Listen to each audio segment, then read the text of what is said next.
Hey everyone, I just wanted to make a quick beginner's guide to give some tips to people starting V-Rising that I wish I knew when I started.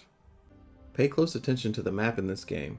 It shows you where your castle is, where your teleporters are, unless you place a waypoint that gives you a guide to show you how far away you are from the waypoint and which direction to go. But also, as you explore, it puts these points of interest on your map.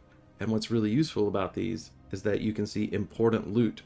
So this bandit encampment has whetstones. Whetstones they take a while to get because you have to kill a few bosses before you can craft them.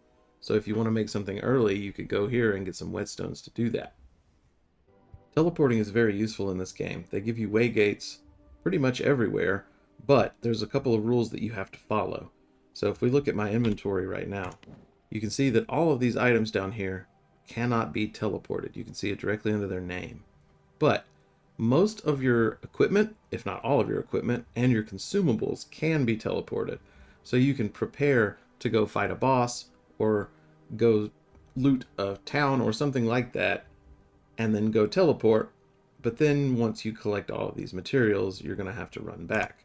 But that saves you half a trip. So if I wanted to go over here to this bandit armory, I could put everything in my bank, go here with all of my gear and my potions and things, loot this place, and then run back. Okay, let's talk building. So if you look at your map, you can see all of these light green areas with these dark borders. They're pretty much everywhere. These are going to be the spots you're going to want to build your castle because they're going to be the largest open areas. Now when you go to one, you might see these half busted down castles everywhere, but you can break these up and they give you a lot of stone. So it's a great way to get stone for your future castle. Once you've cleared out an area, you have to drop a castle heart. And it's going to tell you, hey, you're in a considerable area. Chances are your area is going to be good if you build it in one of these light green places. You just maybe haven't cleared it all yet. But take a good look around and make sure that you're going to have a big buildable area because your castle is going to get pretty huge. So drop your area. Now, once you have your castle heart down, you can add borders. Borders are kind of like your land claim. These are going to be where you can actually build things. So let's attach a couple of borders here. So now this is where our castle can be. So next up we need walls. So let's attach some walls.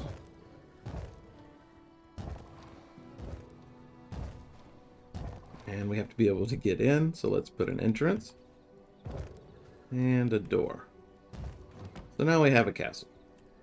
Problem is our castle is decaying. So we need to feed our castle heart with blood essence. And you can get these from animals or with a blood press, but these things go away really slowly. You can see how slow it's consuming them. So I just put a half a stack and I'm getting a day's worth of fortified. Okay, so now we have our first kind of shelter.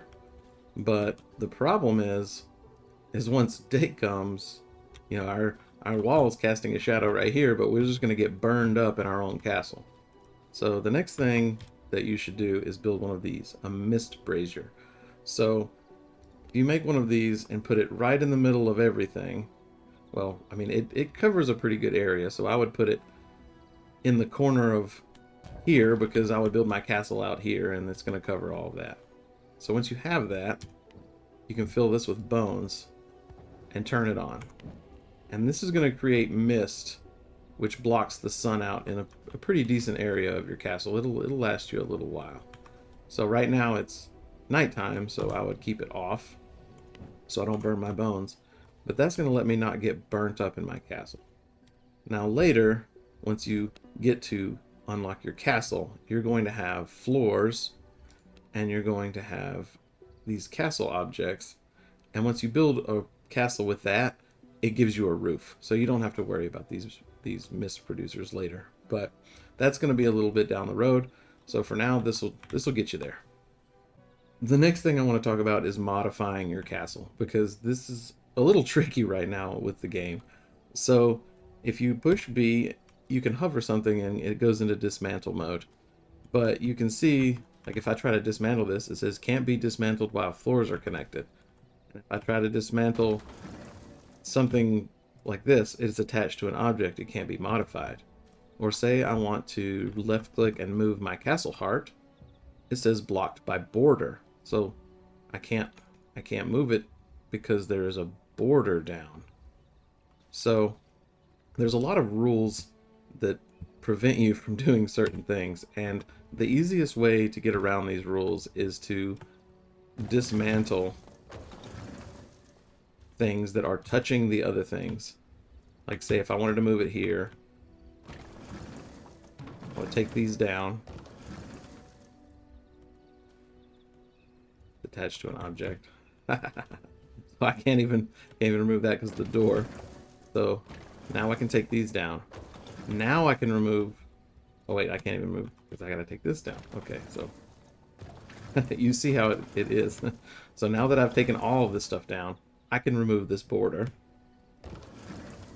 Now if I click this thing, I can move it here because it's not blocked by anything. So I would place it there, and then you have to go back and redo everything you just undid, which isn't too bad. Right? So that's kind of the gist of it. So if you have a hard time moving something or dismantling something, it's probably because something is on it or attached to it. So vampires hate the sun, but in this game the sun is actually not that bad unless you're dealing with a boss. So there's a few things that you can get, like minor sun resistance brew, and you can craft a traveler's wrap, and these give you sun resistance. But generally when you're walking around and exploring, the sun's not a big deal. So you have all this time to find a shadow to hide in. And shadows count from anything that casts a shadow in the game. So I can walk in this shadow over here, and then I can walk over to this bush, and then walk back through over here to this shadow, and so on and so forth. So especially with your movement skill, it's really easy, even if you have a big area of sun, to just run through and find the next shadow. And you really won't have that much problem getting from place to place if you just dart around. But like I mentioned before, bosses are a little bit different because a lot of the boss fights have a lot of timing and a lot of response to them. So you have to kind of be patient. There are things that are going to net you to the ground and freeze you in place. A lot of things that you have to dodge. So it's important, or unless you want to play hard mode, it's a good idea to only fight bosses in the middle of the night so you don't have to worry about kiting the boss, reacting to their spells, and being in the shadows at the same time. Beginner materials are pretty easy to find. Trees and stones are everywhere, and copper ore is pretty abundant too, but if you look around the borders of places, especially borders along roads and mountains, you'll see copper ore everywhere. And also, there's this copper mine hanging out over here that is just completely full of copper ore if you'd rather go mine it all at once. So if you see an ore or something that when you attack it, it says attack level too low, all that means is that you need a higher gear score on your weapon. Now, you know, a club or a mace attacks stone 25% more physical damage, but if you're, say my bone mace is gear level 6, but my spear is level 9, I could attack a higher level stone with my spear. It would just be a little bit slower than if I attacked a lower level one with my mace. So that's all that attack level means, is that gear level. Let's talk basic gear and crafting. So what you need to know up front is that every piece of gear has a gear level, and that adds up to your total gear level here. Now, when you go to this crafting tab, you're going to have your first set, and from there, you're going to have to build a workbench to upgrade that set, and it's going to upgrade more and more and more until you find different materials. To be able to do this, you need to build crafting benches. And crafting benches take refined materials, so you need a sawmill to turn lumber into planks and a furnace to turn ore into bars. That brings us to the blood altar. So to make a blood altar, it's under dominance, and it requires just a few ingredients. Once you make the blood altar, you can interact with it, and it's going to show you a huge list of bosses that you can kill in this game. Now, The name of the boss is here, and then this level is the required gear score of your total gear. Now over here, it's going to give you a list of rewards, and this is where the importance comes in, because to upgrade your armor, you're going to need leather, and you're not going to be able to get leather until Keely the Frost Archer gives you the recipe for leather and the structure to make leather. So if you're missing an ingredient or you want to make something and you don't know how, chances are that one of these bosses is going to give you the recipe for it. And also, we talked about earlier that if you look at your map, you may be able to get some of these ingredients early just by exploring. When you're ready to hunt down a boss, all you have to do is click Track Blood. When you do that, it's going to put this big blood thing on your screen, and then you just go out into the world and you follow it. It's going to try to kind of favor roads, but sometimes, see, it's trying to take me to the road, but it goes through the water, so you just have to kind of go in the general direction that it's taking you.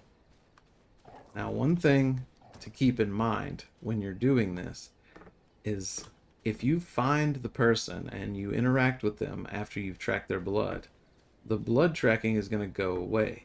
So if you find a wandering boss or a boss that's not in the same place every time and he hurts you and you run away from it, you're going to have to come back to your castle and track it again if you can't find it or lose it. So make sure you keep an eye on it once you've found it. So there's a couple of different types of skills in this game. The first is weapon skill.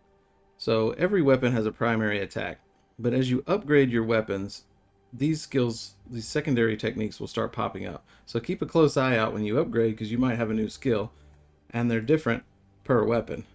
So depending on your playstyle, you might want to use a different one for a different encounter. Next is your spell skills. So you have 2 slots that you can assign, and if you go to this book over here, you can bring them up and they have different categories, and you can click your slot here, and then click your skill and it will assign it. So if you want to change your skill, it's as easy as that. And then you can use them down here. I haven't unlocked the ultimate yet, but that's not quite a beginner skill anyway. So then after that, you have vampire powers, and those get unlocked as you kill bosses, and those can be accessed through your action menu with control. So as you kill things, you get different powers here, and they do different stuff. Let's talk blood. So you have a blood pool with a 10-liter cap that has a blood type and a blood quality. So the first thing you're going to find to get more blood is rats, and that's going to change your blood type to frailed, which doesn't have any of these stat boosts because it's 0%. Now as you find things like wolves and humans, you can feed on them, and they're going to have a blood type and a blood quality. Now the blood type is going to determine which of these stats you get.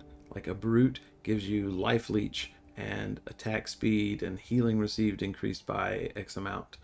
There might be a rogue blood type which gives you crit chance and maybe some archery stuff or something like that. And there's a lot of different blood types with a lot of different boosts, and you want to focus on which one goes with your playstyle. Like, are you using a sword? Are you using magic? Are you using a bow? Things like that. Now the next thing is blood quality. So the percentage of your blood quality depends on how many of these stat boosts you're getting. So you want the highest blood quality possible to get more stat effects added to you. Now if your blood runs out, you're going to start losing health and you're going to die. So keep an eye out on this, because it doesn't matter how high of your percentage is, as if it runs out, you're going to die. So I always keep a couple of rats on me just in case my blood starts running low, because it's better to be frail than dead. Shortly into the game, you'll be able to craft a research desk. It doesn't take that many materials, but you do have to have a sawmill to make planks. Now the research desk, it lets you unlock recipes that you normally wouldn't unlock in the typical crafting fashion. Now you can find books in treasure chests or dropped by enemies, and they will unlock certain recipes, but you can also use 50 paper to discover a random technology. So make sure that you always collect any of the paper that you find. It's often in barrels or treasure chests or dropped by enemies, and you can get these cool, nice gear upgrade recipes from doing that. So your castle starts off small, and then it's going to grow to be pretty big. Now, if you plan ahead, it'll be a lot easier. So if you look at any one of these workbenches or refiners, you can see at the top that they have these boosts. Now this one has end confined castle room and has matching floor. Now if you hover has matching floor, you can see that floors in this room are forge floor. Now to show you an example, over here you can see I have this different looking floor, which is workshop floor, and in here I have grinders. So I get these two boosts, less time and less materials required. And then I also have my sawmills, which require the same workshop floor. So since they're in here in this enclosed castle room, and they have the same matching floor, I get boosts for all of them. So if you pay attention to what everything needs, this will also requires workshop floor, but I don't use this one a lot yet. Then you can kind of plan ahead on where to group things to make your life easier when your castle grows. So I think that about wraps it up. That should get you started with your castle and enemies and crafting and everything you need to do to really get going in the game. So be sure to stay out of the sun. Good luck out there, and as always, take care.